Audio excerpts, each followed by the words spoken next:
Hey everyone, Blockchain Bernie here.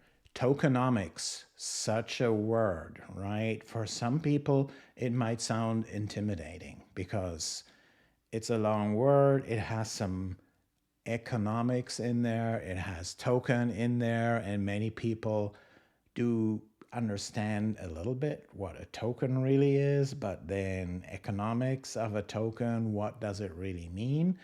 So let me shed a little bit of light on it. I'm Blockchain Bernie, broadcasting 3 times a week with everything blockchain. If you like content like this, please give me a thumbs up. It really helps with the YouTube algorithm. So thanks in advance.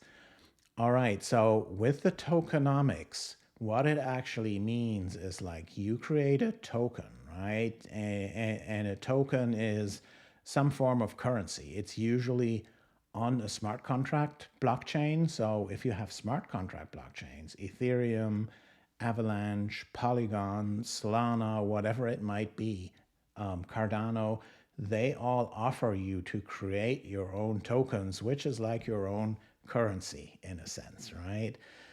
And it doesn't have to be, currency. It can, it can represent real world assets or whatever it might be, right? But you can create your own tokens at really low cost, and then you have your own token. And then tokenomics means how many tokens are you creating? What does your code say? Is there an upper limit of how many tokens can ever be created, right? We all know that with Bitcoin, there can only be 21 million Bitcoin ever, but there is other currencies like Dogecoin that don't have that upper limit, right? Just the Dogecoin creators, they can decide anytime to create new Dogecoin, right? And it all depends. So that's the thing now. How many tokens are there right now? How many can there ever be? Which is something that's in the code, but the code could also change, right? So anyone can a creator can update its smart contract code, and then suddenly you have new code, and that could create new tokens, right? And if there's too many tokens created, that's always bad for investors, because you would think like, well, if there's so many new created, then I as an existing investor, I will be diluted, right? So the more is given to others, the less worth is the tokens that I have bought earlier, right? So that's why you want to watch out, like, if there's unlimited inflation and tokens are being created all the time in an uncontrolled manner, right? Without being communicated beforehand or stuff like that, as it can be, for example, in Dogecoin, right? That should be warning signs, correct? So, and what are good tokenomics, right? And obviously, I created my own crypto project. It's called Bitoku, so the link is in the description. It is a storage layer for smart contracts, so it'll enable a whole new world of Web3 applications and DeFi applications. And Web3 will be a big thing because it is an experiment. Can we, as civilization, can we build something that is decentralized? Can we rebuild everything that is in Web 2 these days and has all these problems with centralization?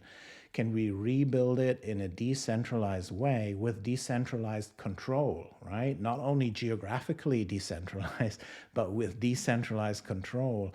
Can we build it? And humanity will do that experiment and has to do that experiment. And in order for Web3 to be really powerful, it needs a storage layer, because all the Web2 apps, they have lots of storage, they have lots of data, right?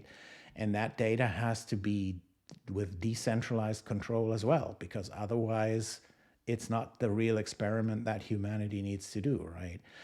So it is an important project. And with my project Bitoku, there is the Oku token, right? And the Oku token is a pure utility token.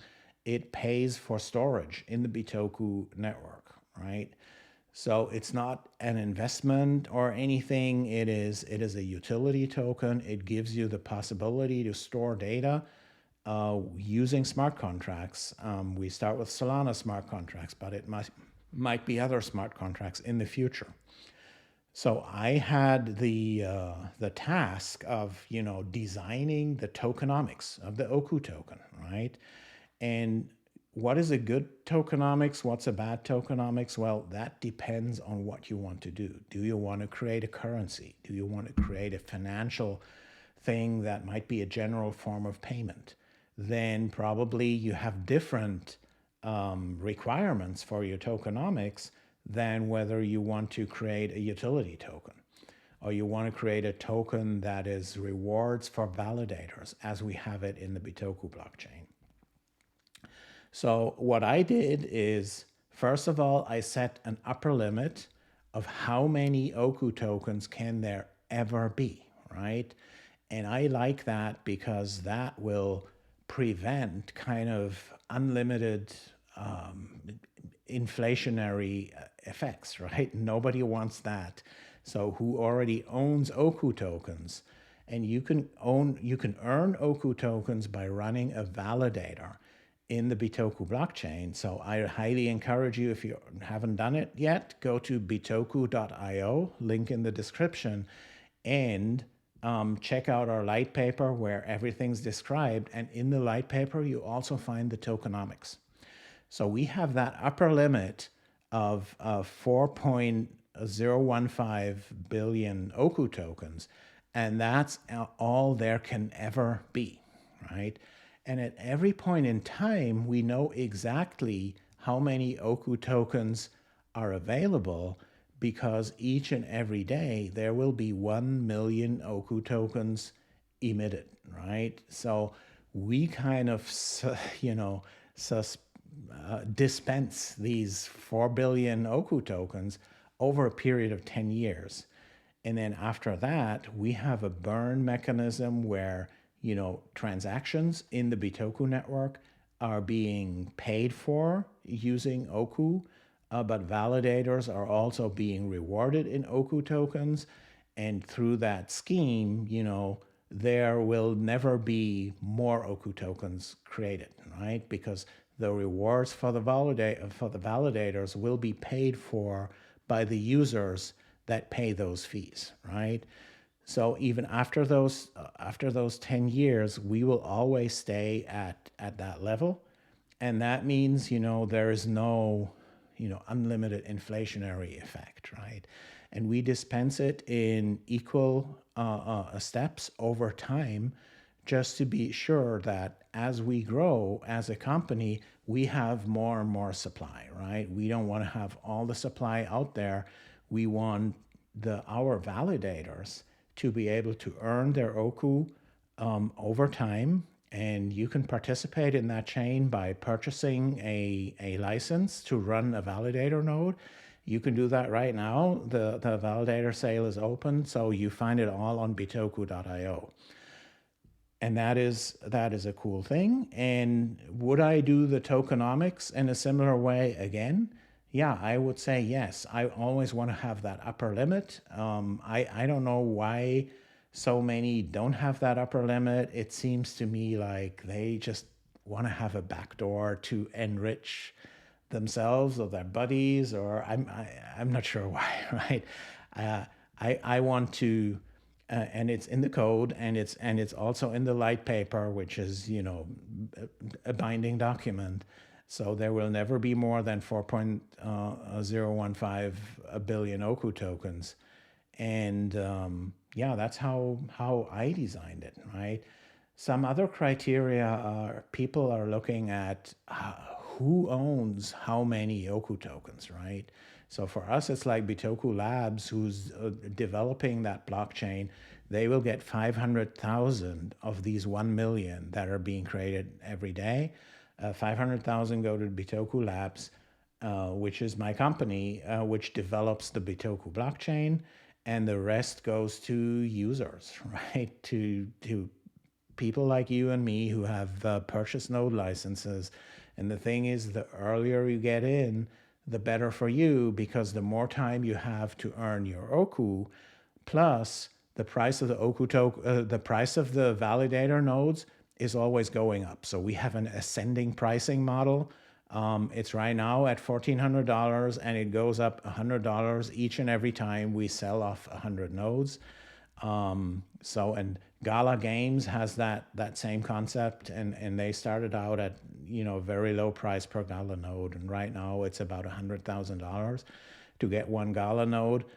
So it'll be similar with the Bitoku validator nodes, right? So if you're interested in getting in, get your node at bitoku.io.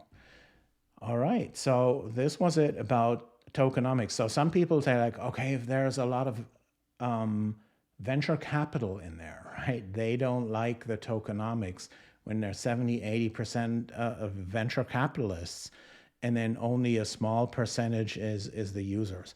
I'm not sure if that's really a red flag. I wouldn't think so, but I don't like venture capital all that much either. So people who know me know that about me also. And there is no venture capital in Bitoku, and we're not looking for venture capital.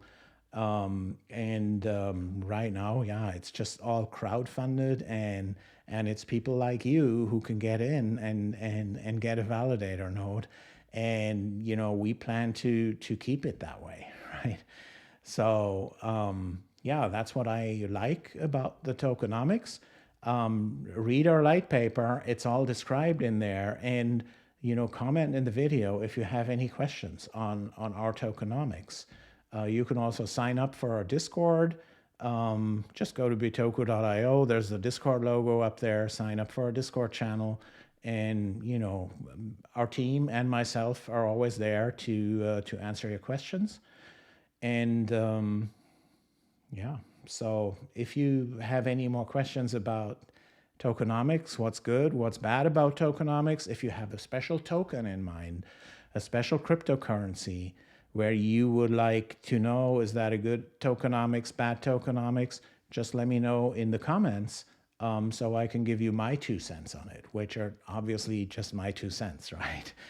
All right, so thanks for watching. Subscribe to my channel if you want more content like this. Don't forget to hit the like button again, because that's good for the YouTube algorithm. It helps the channel a lot, so please don't forget it. And catch you later. Bye.